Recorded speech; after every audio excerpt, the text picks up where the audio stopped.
یوتیوب رسما اعلام کرده که از 1 فوریه 2027 شرایط ورود کانال‌های جدیدی که قراره به درآمدزایی برسن تغییر میکنه و بله قراره 4000 ساعت واچ تایم تبدیل بشه به 8000 ساعت.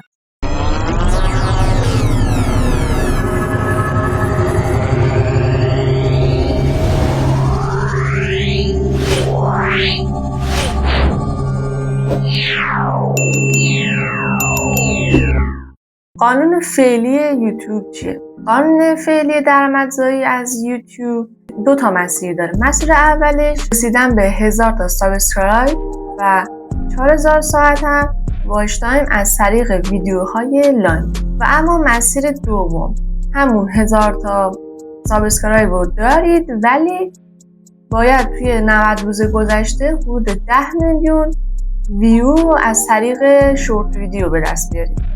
حالا از اول فوریه 2027 قراره چه تغییراتی ایجاد بشه؟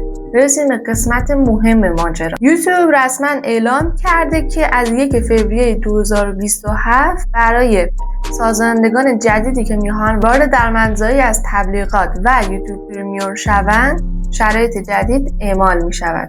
حالا شرط جدید 1000 سابسکرایبر به علاوه 8000 ساعت واچ تایم در 365 روز گذشته یا در مسیر شورت، یعنی ویدیوهای شورت و کوتاه 20 میلیون بازدید در 90 روز گذشته، یعنی تقریبا واچ تایم از طریق ویدیوهای لاین و ویو از طریق ویدیوهای شورت دقیقاً 2 برابر شده. قبلا 10 تا بود، 10 تا ویو در شورت ویدیو بود شده 20 میلیون. 4000 ساعت واچ تایم بود در ویدیوهای لاین، الان شده 8000 ساعت واچ تایم. حالا یه چیزی که خیلی‌ها اشتباه میگن و اشتباه متوجه میشن اینی که فکر میکنن کسایی که وارد شرایط قبلا یعنی وارد شرایط درآمدزایی یوتیوب شدن، یوتیوب میاد دوباره اونا رو بررسی میکنه و میگه شما 4000 ساعت واچ تایم داشتی، پس خداحافظ شما دیگه نمیتونی وارد شرایط درآمدزایی بشی.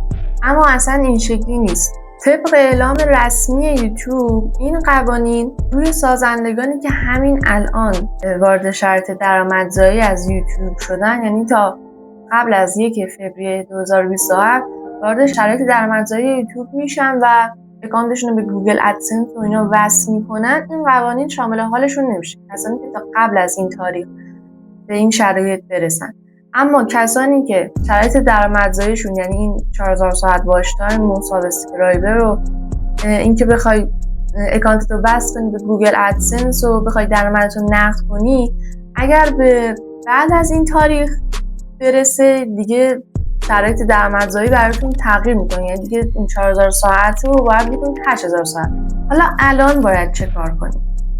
الان که داری برای رسیدن به درآمدزایی از یوتیوب تلاش میکنی، به نظر من دیگه فقط روی سابسکرایبر و اینا تمرکز نکن. برات خیلی مهم باشه واچ تایم گرفتن. در این شرایط هم باید چیزی که الان جدی بگیری فقط تعداد ویو نیست، باید که مدت زمانی که مخاطب ویدیو تو تماشا میکنم خیلی جدی بگیری. یعنی اگر یه ویدیو 4 دقیقه‌ای داری فقط نباید واسط مهم باشه که ویدیو چند تا ویو میخوره، باید کاری کنی که تا جایی ممکن مخاطب کامل ویدیو تو تماشا کنه و یه واچ تایم خوبی خیلی زود به دست بیارید. حداقل تا قبل از این تاریخ وقت دارید که تمام تلاشتون رو کنید. اگر کانالتون به درآمدزایی نرسیده و وسط کار هستید مثل دقیقاً من، یه کاری کنید که واقعا زودتر این واچ تایم رو به دست بیارید که دیگه واقعا خیلی شرایط درآمدزایی براتون سخت میشه.